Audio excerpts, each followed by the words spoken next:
He's a good pastor. And see the salvation of the Lord, which he will work for you today.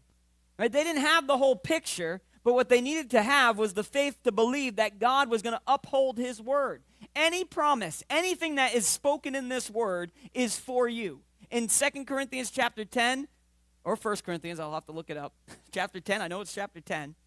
One of them talks about spiritual warfare. It says the weapons of our warfare are not carnal, but they're strong and powerful. But the other one says this: these things were written for your instruction.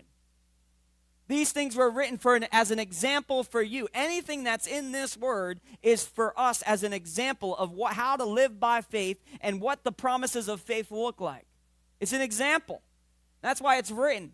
It's not just some like old folks' tale that we tell our kids, right? It's actually truth.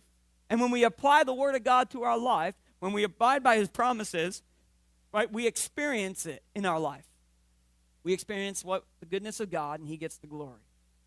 Moses says, stand firm, and you will see the salvation of your Lord work today.